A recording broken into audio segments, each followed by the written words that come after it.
All right. Excellent. Hi, everyone. This is Achuta Bavo from Nightlight Astrology, and today I am live streaming to take a look at the new moon conjunction with Pluto and remind you of some of the major upcoming transits. Let's see. Let me mute that so I don't get a double. We're going to take a look at the new moon conjunct Pluto, as well as some of the upcoming transits in the next week. There are a lot of them. I am taking probably most of the rest of this week. I won't be making any videos, but because we had the new moon and because there are so many big transits coming up, I wanted to take a moment to sort of refresh on what they are. And I also had the world's craziest dream. And I just decided to write it down and share it with you guys. So, where are you all coming from? I would love to, from Colorado, Paris, France, Iowa, Phoenix, Slovenia. Thank you guys for being here.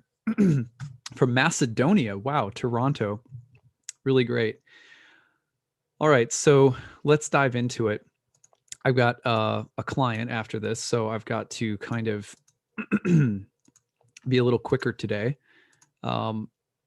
So here is the real-time clock, and you can see the moon having just formed the new moon conjunction with the sun, and Sun is moving into a conjunction with Pluto in the next 24 hours. This is January 13th into the 14th. This new moon cycle is it's always important to look at the beginning of a new moon cycle because you're looking at the seeding and the themes that are present when you start something are going to be a part of the blossoming of the cycle.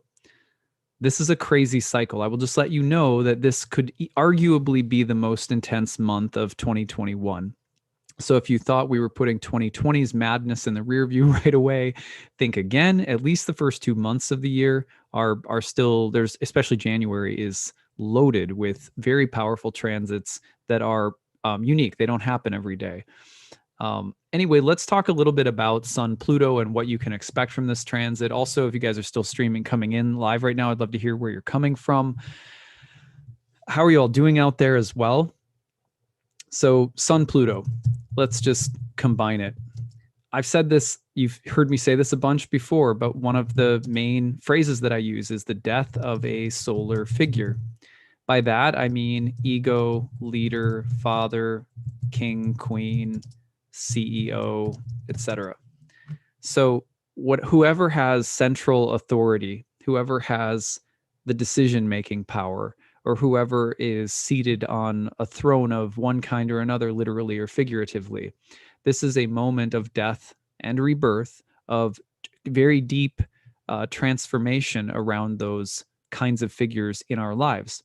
Now, this can also be, generally speaking, the sun pertains to ambition, action, direction in life, like the arc of a plot line in a movie or a book.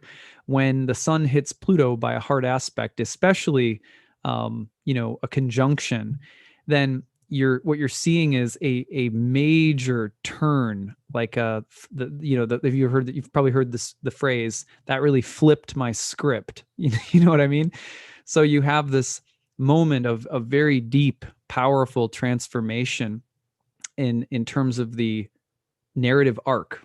And that's something that can apply to us very personally, especially if we have any planets closely configured to, say, the 22nd through 24th degree of a cardinal sign right now. That would be especially Capricorn, but also Libra, Aries, or Cancer.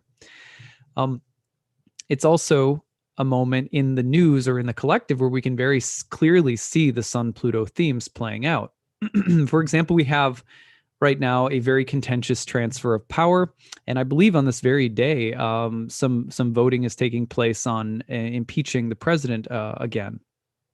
So there's the Sun-Pluto, right? And that's going to tone the cycle ahead. Now, the cycle ahead is not just, in other words, the Pluto-Sun lasts for a few days. You'll see this, between, this is what's Wednesday today, the 13th. You'll see this between, say, Wednesday and Friday, Wednesday and Saturday as a major theme. But because it's happening as so many other dynamic transits are happening, and because it is happening as the toning marker of the entire lunar cycle ahead, it's big. It's a lot bigger. Now, what else can you see? the Sun Pluto's dynamic can also bring about a kind of intensity of action, depth of purpose, also explorations of power, intensity, evil, or darkness. Those are all themes that come about when the sun meets the Lord of the Underworld, where our actions are revealed to have a hidden depth or significance. And that can be a good thing. Uh, for example, if you're looking for motivation to make deep, lasting changes to your character, to your work, to your relationships, um, this is a great transit for that. But it's also the kind of transit where, you know, Pluto is, the word means riches, and Hades is Lord of the Underworld. They're, interchangeable gods in some ways. And in either case, you're talking about things that are subterranean and powerful that, if you're looking at a Sun Pluto conjunction, it's like suddenly your sense of self, your sense of action, purpose, or destiny gets infused with this kind of primal upsurge of energy. And that upsurge of energy is like volcanic. It erupts and it sort of explodes. And that can be great for feeling empowered or for feeling a release of intentionality. On the other hand, the downside of this is that with that surge can come a kind of dark and intense empowerment of the will. If you think about the kind of Machiavellian devil in a business suit, like the devil card from the tarot, an empowerment that comes from the underworld, which could have tones of primal regenerative force that could be good, but also tones of depth, darkness, and even evil, or something more demonic. Those qualities are all sort of Plutonian qualities, and it's not always like Pluto is, I would not say that Pluto is an evil planet or anything like that, but symbolically it can reach into those depths. There's archetypal associations there, in other words. So this can be a really Machiavellian transit as well, where the ends justify the means, and it's like the will to power, and all of that becomes a really pronounced theme. So you want to look at the whole sign house in your chart where all of that's happening is the simplest way. Where's the whole sign Capricorn, house? Look at the topics of that house and look at this as a moment of powerful regeneration, intensification, release of pent up energy, possibly deaths and endings, as well as regenerations, depth, darkness, etc. The sun is the light of knowledge and clarity and truth. It was associated with understanding of the higher forms of reality. Excuse me, an upsurge of Plutonian energy around the sun is often the moment where something is revealed. Something that has been hidden or concealed is suddenly released, and something comes to light that's been in the unconscious, or that's been deliberately hidden or kept from others too. So it can be a big moment of disclosure or revelation. Sometimes that revelation happens in the quiet of a meditation practice, but it still somehow sets into action a sequence of events as a result. It urges you to do something based on the revelation you received. I had a dream last night that, not surprisingly, remember in my own chart, this Pluto is opposing my own natal sun right now, almost exactly from the 9th house, which was the place of dreams. I've had a few dreams lately that have been just bonkers, like so beautiful but really deep and powerful, clearly kind of like Hades types of dreams. I'm going to share one with you later because it was just so bizarre and interesting. Anyway, so what's happening the rest of the lunation cycle to keep an eye on, at least in the next week here? Well, first of all, let me back up and just say, can anyone believe the sequence of events that happened once Mercury entered and into Aquarius and got into the tango between Jupiter and Saturn? Let's just take just a moment to reflect on that. I'll just sum it up as best as I can. People have been asking, what does it mean that we're entering into 200 years worth of the dominance of air? Like, what is that? Because these great conjunctions are they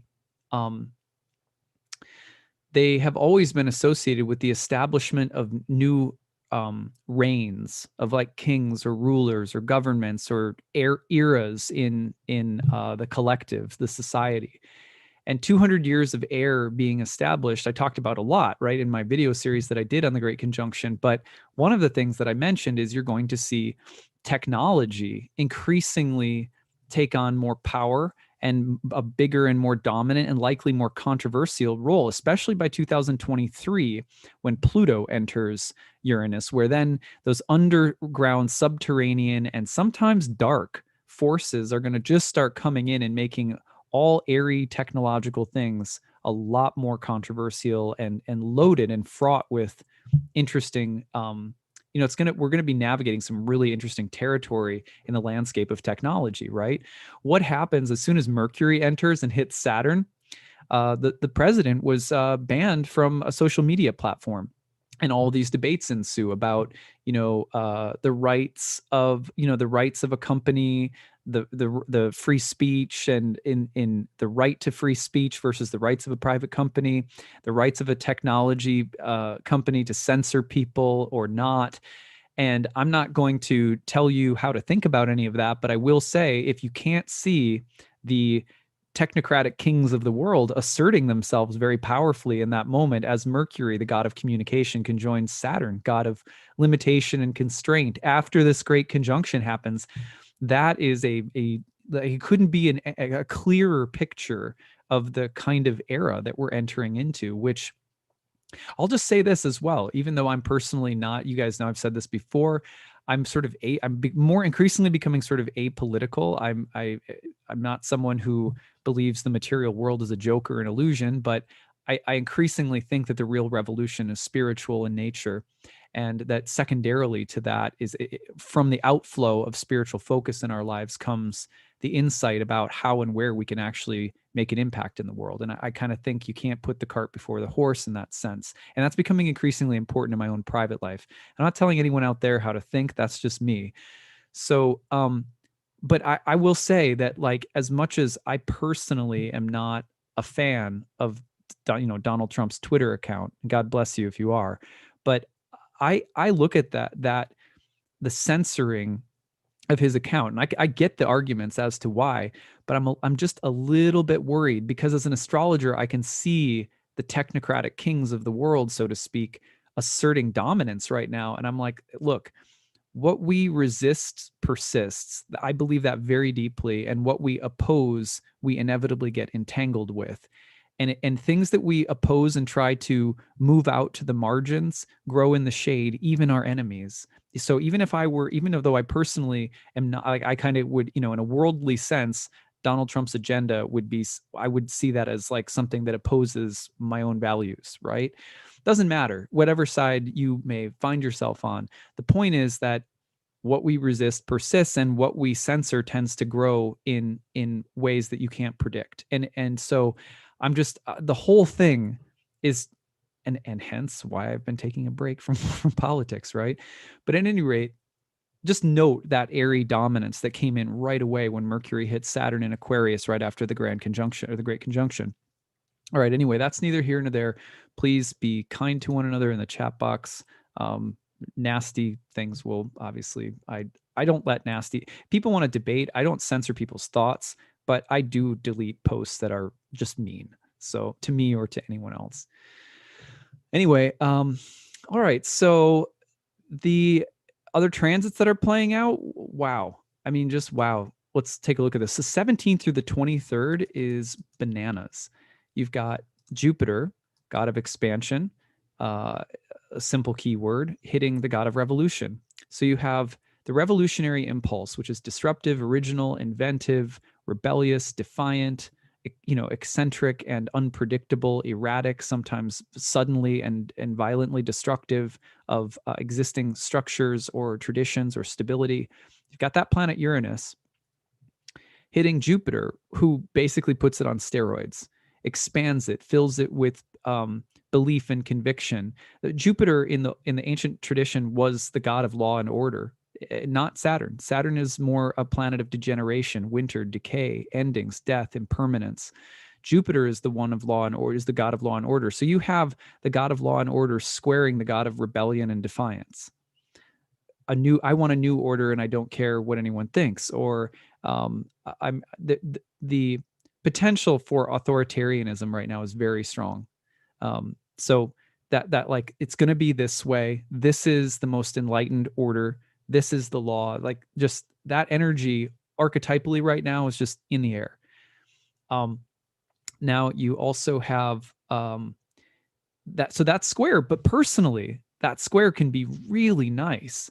I mean, talking about inventiveness and, original, expansive breakthroughs, greater freedom. You know, I love Jupiter-Uranus, frankly. I think it's a great energy to have around. For example, I'll dangle a little carrot for a moment here.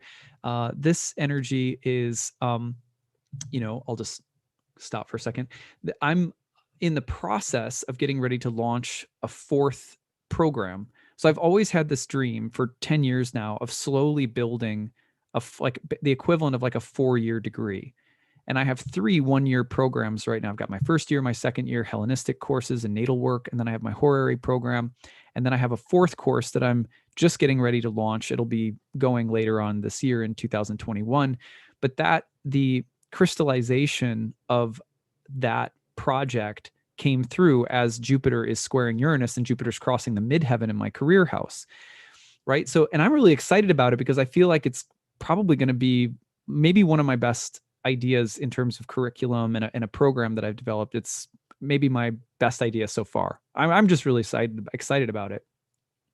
So this energy, for personally, outside of the collective drama that's unfolding, personally, this energy can be very inventive, and it can free you up. You can find more creativity, more satisfaction, originality. You can establish new ways of being, of thinking, of living. It's a great moment to, start a new regiment for your health or your spiritual life. This is breakthrough and expand and create a new order, a new system like that. And frankly, there's nothing to not really like about that. The other thing is that Jupiter can save Uranus from the worst. Uranus tends to destroy structures like the Tower card in tarot, and Jupiter comes in and gives it wings a little bit more. All the people falling out of the tower in that card, suddenly they get little parachutes. Jupiter has this grace and this way of kind of preserving order amidst a tumultuous period of revolution.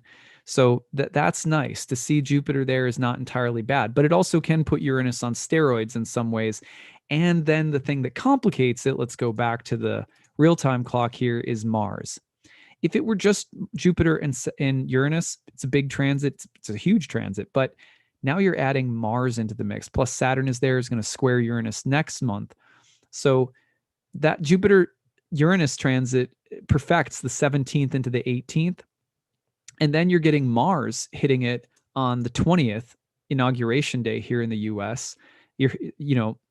Then you get that erratic, rebellious energy infused with the god of war.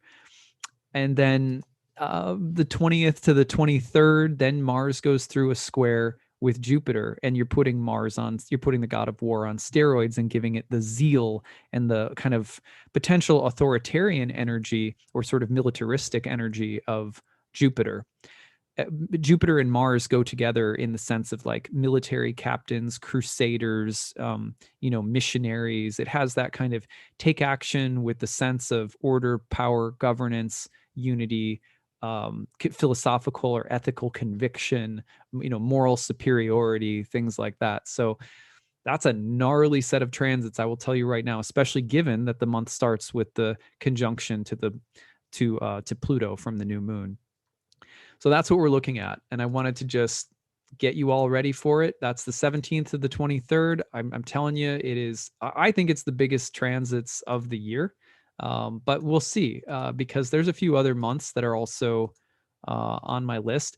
February is interesting because what's going to happen in February is you're going to see Saturn get into the square with Uranus. And then there's this really intense revolutionary moment, but then there's this kind of limiting, constraining backlash, a revolutionary impulse that can be just as fraught with different kinds of challenges, but it's rather than Jupiterian, it's Saturnine. So we're going to be exploring that as the end of the month comes around and we start preparing for February's repeat of the same dynamic, but now with Saturn. Anyway, all right. So one of the ways that we, oops, hold on. My computer is doing something a little goofy. So one of the ways in which we can, one of the ways that you can understand things that are going on sometimes if you're an astrologer is through your dreams, right? If that's something that one of the things I really love about the depth psychology movement and its pairing with astrology in the modern era is that we have such amazing tools for understanding our dreams. Your dreams will often become reflections of the transits, especially if you study astrology. So I just wanted to share this dream with you that I had. Last night I was reading the book. I've been reading the Narnia Chronicles to my daughter, my 5-year-old Gigi. And I was reading to her, I'm reading Prince Caspian to her, which was, by the way, all of the Narnia Chronicle books were infused with the planetary energies by C.S. Lewis. There's a great book about it called Planet Narnia. Prince Caspian is Lewis's the Christian virtues or the Christianized virtues of the planet Mars. Anyway, so it's a book about war, and Prince Caspian is the warrior in the book, and the children go back to Narnia. So anyway, early in the beginning of the book, Prince Caspian believes that the old Narnians, the old gods, the animals that could talk, he believes that they're real, although they're now no longer in Narnia because his colonizing people, the Telemarines, have come in and sort of taken over. So all the old mystical lore and creatures and gods and so forth are no longer in Narnia, but he believes in them because his nurse tells him stories about them. The king finds out that the nurse has been telling him stories about it, and because he's threatened by the reality of the old Narnians, he banishes the nurse. The young Prince Caspian then gets a tutor named Dr. Cornelius, who it turns out to be a dwarf.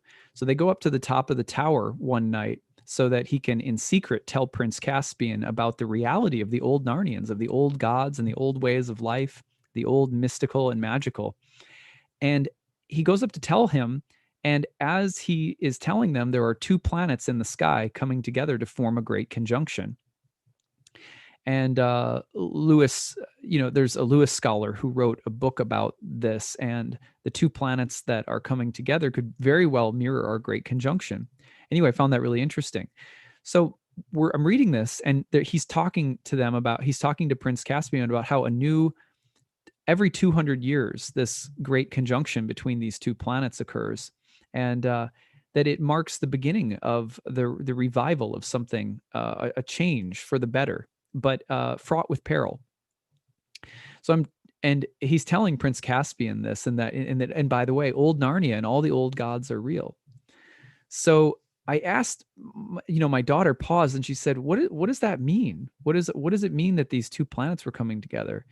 And I said, well, what do you think it means? And she said, well, she basically put it together. She'd heard me talking about the fact that there was a great conjunction of Jupiter-Pluto in the sky. And she was like the one that was just in the sky. And I said, yeah.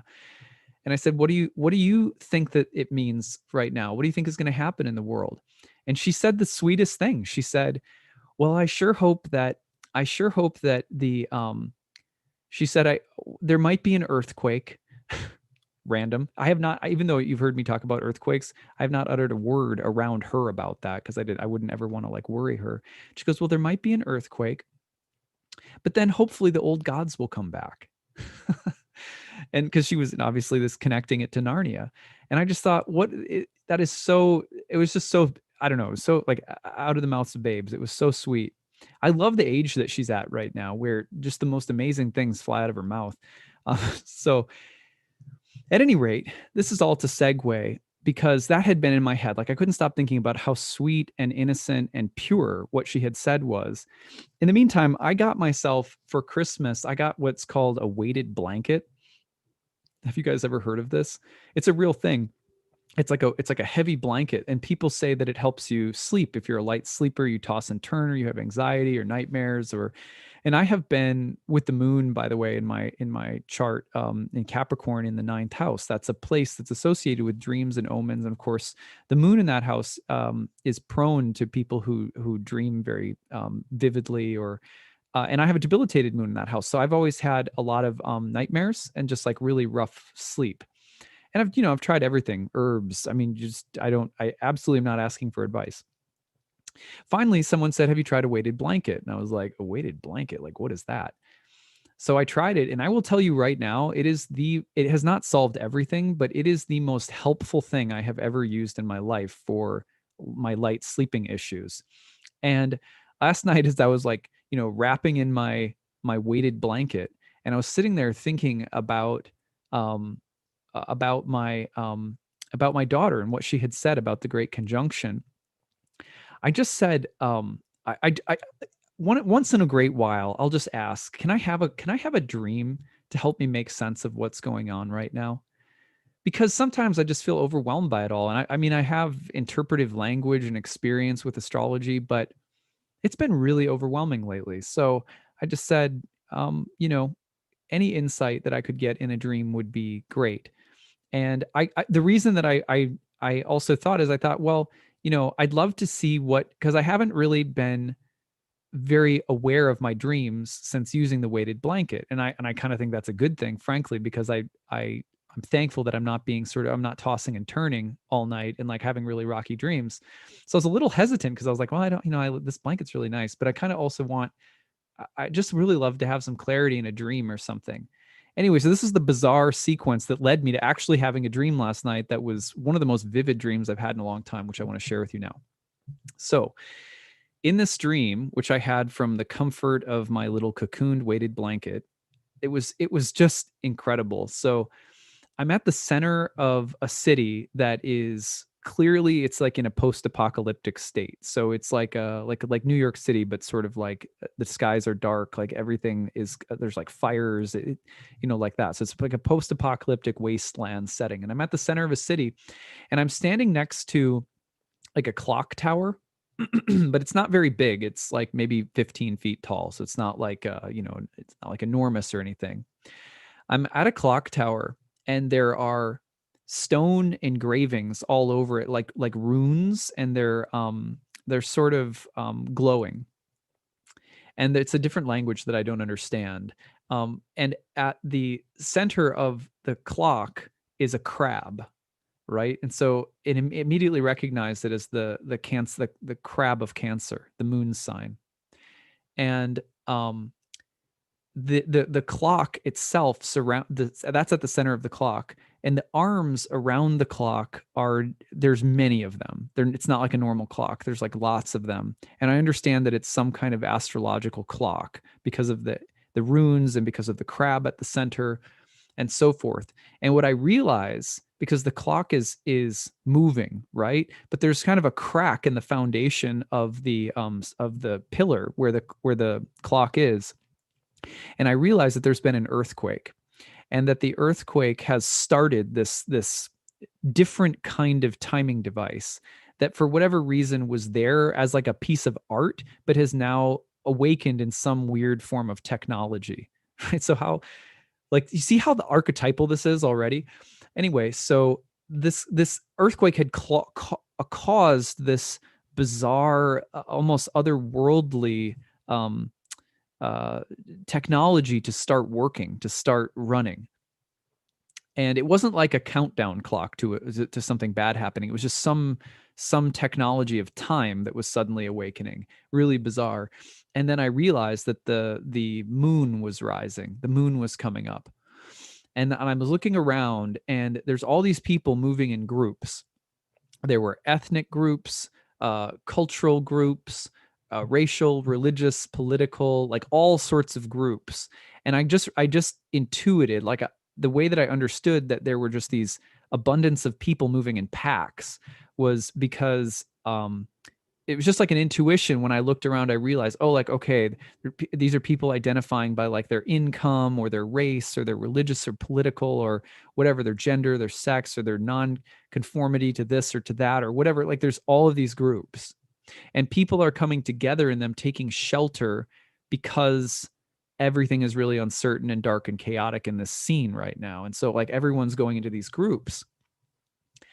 However, what I noticed was, this is where it gets really weird. So then as people were getting into all of these groups, there was, as they got more and more identified with their groups, like these groups were like forming. There was this monstrous, I want to call it like a spaghetti. This is really weird, but there was like this spaghetti descending from the sky, and it was kind of translucent, but it was clearly like a like sticky, and it was descending from the sky and like capturing people and like tying them together, like moving up into their nose. It was like really monstrous, like a monster movie or something. And it was like moving and entangling and capturing these people in groups, and they weren't aware of it. They couldn't see that it was happening, and I, for whatever reason, I could see this. And then the webs of these like spaghetti filaments, they had little nodes on them, and the nodes were eyeballs. So it was really like weird, like these eyeball nodes on these spaghetti like film webs that were binding people in these groups. And I decided not to walk with a group. It felt really important. Like I'm going to get hemmed in by this weird, monstrous spaghetti filament with eyeballs if I get into a group. So like, I can't do that. Then I started walking around telling people, like random people who were like looking for the right group. I was saying, no, don't get together with a group. There's this giant spaghetti gobs with eyeballs that will get you if you do. So don't get into a group. But as soon as I started like getting on my megaphone telling everybody don't get into groups, I started getting mad because people weren't listening and people were going to groups. So then I got madder and madder. This is the weirdest thing. This is going to blow your mind. As I was getting madder about people getting into groups and like getting taken by these spaghetti filaments, my face morphed into Jordan Peterson's face. You know who he is. I don't know if you guys know who he is, but, and as soon as it did, then this spaghetti descended onto me, and I was a group of one, and I was a group of don't be with groups. That was, I realized it. And all of a sudden I was like, okay, no, that's not right. Put the megaphone down. I can't tell anybody what to do. I can't even don't be a part of a group is attracting the spaghetti monster with eyeballs that's going to tangle me up. And so then my face came back to my own face, which is nuts. And then as soon as my face came back to my own face and I could start pulling the spaghetti filament off, and I cast it like down on the ground, and I was like, ugh, and I realized like, okay, in order to really walk apart and not get entangled, I also can't try to make that some kind of new group or category to stand on and take shelter of, because it's just another entanglement with the spaghetti monster. So I was like, okay. So then I felt bad for casting the stuff on the ground. Suddenly I felt filled with compassion or empathy, like, oh, well, maybe I should just love this spaghetti stuff. Like maybe, maybe it's not evil. Maybe it just needs a friend or something like that. Like I became a Jane suddenly, like don't step on any ants, So then I picked up the spaghetti eyeball stuff, and I held it and I looked at it in my hands with a few eyeballs and all this goopy, like pasta looking filament stuff. And I said, I asked it what it was. I go, what are you? And the eyeball spoke. Like it doesn't have a mouth, but one of the eyeballs spoke, and it said its name was Pattern. Right? This is like a Philip K. Dick novel or something. So it said to me its name was Pattern. And then I said, well, are you good or are you bad? And it looked at me and it kind of blinked its own eye. And it just repeated its own name. It said Pattern. But this time when it said it, it was like smiley, like not good or bad, just me, just pattern. And then I asked if I could keep one of them. I said, could I keep one of you around? And it winked at me again. And when it winked at me, this is crazy. When it winked at me in its eye, rather than its eyeball and like its pupil and so forth, in its eyeball, suddenly I saw the clock with the moon in the sky, and the clock with the crab at the center of it. And I had this like instant realization that when the eye becomes your friend, then I said, I realized to myself that this is what astrology does. It was just this like crystal clear insight, like, this is what astrology does. This is what astrology is here for. It helps me to see the patterns. It helps me to see the patterns and to walk with them rather than getting entangled with them. And then I asked the eyeball if it could help me to see other people and all of the post-apocalyptic groups forming, getting ready for some kind of turf war between all of these different groups that opposed one another in all these different ways, like this, you know. And so I asked the eyeball to help me see it again, and it said to put its eye up to my own eye. So I put it up to my own eye, and I looked through it at the city. And instead of seeing this post-apocalyptic wasteland with all these groups getting into these different political, social, ethical, linguistic turf wars with one another, I looked through it and I saw all of the spaghetti and this kind of monstery, filmy, gucky stuff. Instead, it was like these shimmering filaments, like a beautiful, translucent, psychedelic, multidimensional, multivalent web connecting everyone and everything in all spectrums of color and image and light. Like I was just completely blown away by it. And it was like looking at the exact same dynamics, but seeing them now in what I can only describe as the light of eternity, seeing all of these dualities as both dual, both opposing one another and simultaneously connected to one another. It really blew my mind. And then the dream kind of starts wrapping up at this point, because I heard my daughter's voice in my head saying, I hope the gods will come back again. And I just felt so deeply thankful that I have astrology in my life. I realized, like, I don't know, it's hard to explain, but all of this lately has just made me feel like I need to make it very clear to everyone that I'm apolitical, that I don't want to be associated with all of these battling groups and turf wars between dueling parties and da da da. And this just made me realize, like, I don't do anything like that. I just have to keep learning to see.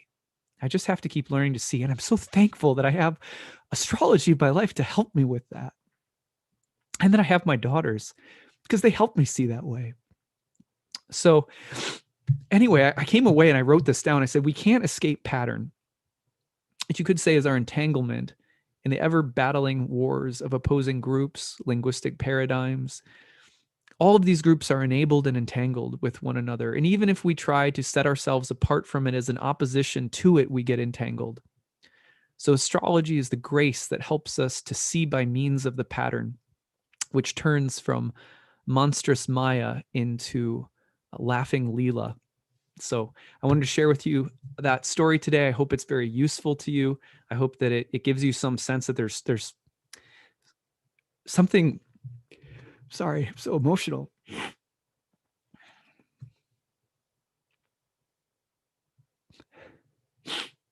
There's something more going on, and I refuse to give up on it.